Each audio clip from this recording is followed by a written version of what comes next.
ಬೆಂಗಳೂರಲ್ಲಿ ಬ್ಯಾಗ್ ದರೋಡೆ ಆಗಿದೆ ಸರ್. ಎಲ್ಲಿದ್ದಕ್ಕೆ 7 ಕೋಟಿ ದುಡ್ಡು ದರೋಡೆ ಆಗಿತ್ತು ಸರ್. ಸ್ವಲ್ಪ ಸುಳಿವು ಸಿಕ್ಕಿದೆ. ನಾವು ಅವ್ರನ್ನ ಕಾರು ಈಗಾಗಲೇ ರಿಕವರ್ ಆಗಿದೆ, ಉಪಯೋಗಿಸಿದಂತ ಕಾರು. ಅವರು ಯಾರು ದರೋಡೆಕೋರರು ಇದ್ದಾರೆ ಅವ್ರನ್ನು ಕೂಡ ಪತ್ತೆ ಹಚ್ತೀವಿ, ಅವ್ರನ್ನ ಅರೆಸ್ಟ್ ಮಾಡೇ ಮಾಡ್ತೀವಿ.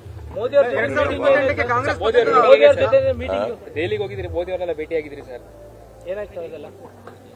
ಅವ್ರಿಗೆ ಹೇಳಿದ್ದೀನಿ ನಾನು, ಒಂದು ಮಳೆ ಜಾಸ್ತಿ ಆಗಿದೆ ಈ ಸಾರಿ, ಅದಕ್ಕೆ ಪರಿಹಾರ ಕೊಡಬೇಕು ಅಂತ ಹೇಳಿದ್ದೀನಿ.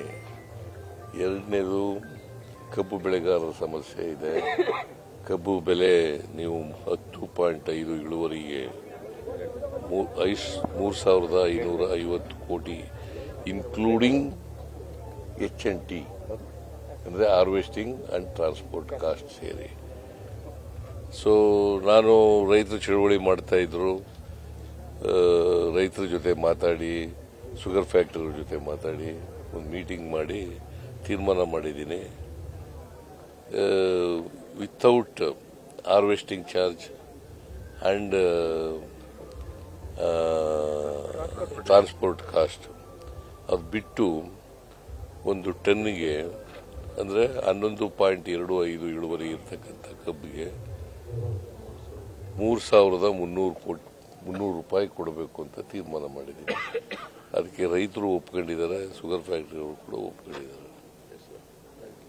ಸರ್, ಎಸ್ಸಿ ಮಕ್ಕಳಿಗೆ ಸ್ಕಾಲರ್ಶಿಪ್ ಆಗಿದೆ ಸರ್, ಬಟ್ ಎಸ್ಟಿ ಮಕ್ಕಳಿಗೆ ಆಗಿಲ್ಲ. ಯಾರು? ಸಮಾಜ ಕಲ್ಯಾಣ ಇಲಾಖೆ ಹೇಳಪ್ಪ, ಇವರು ಇಲ್ಲೇ ಇದ್ದಾರೆ ಸಮಾಜ ಕಲ್ಯಾಣ ಸಚಿವರು. ಅವ್ರಿಗೆ ನೇರವಾಗಿ ಕೇಳ್ಬಿಡ್ರಿ, ನನ್ನ ಕೇಳೋದ್ರ ಬದಲು ಅವ್ರಿಗೆ ನೇರವಾಗಿ ಕೇಳ್ಬಿಟ್ರೆ ಆಯ್ತಲ್ಲ. ಮನೆ ಯಜಮಾನ ಸರಿಯಪ್ಪ, ಇನ್ಚಾರ್ಜ್ ಆಫ್ ದಿ ಸೋಷಿಯಲ್.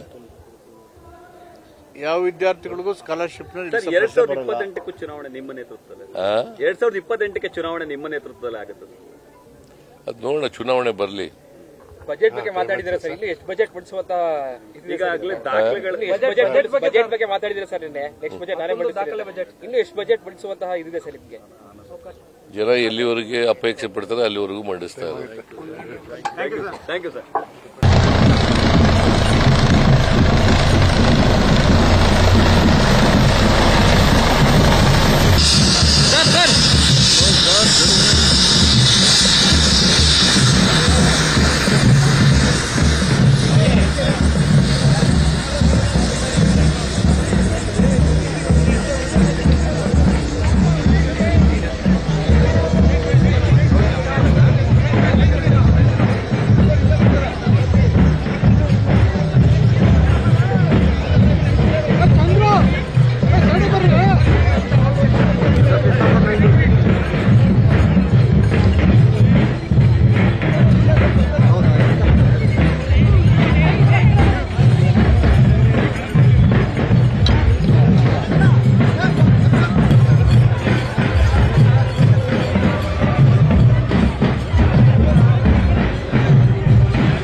ನಿರ್ಭೀತ, ನಿಷ್ಪಕ್ಷಪಾತ, ವಿಶ್ವಾಸಾರ್ಹ ಸುದ್ದಿಗಳಿಗೆ ಹೆಸರಾಗಿರುವ ನ್ಯೂಸ್ 18 ಕನ್ನಡ ಈಗ ಆಪ್ನಲ್ಲೂ ಲಭ್ಯವಿದೆ.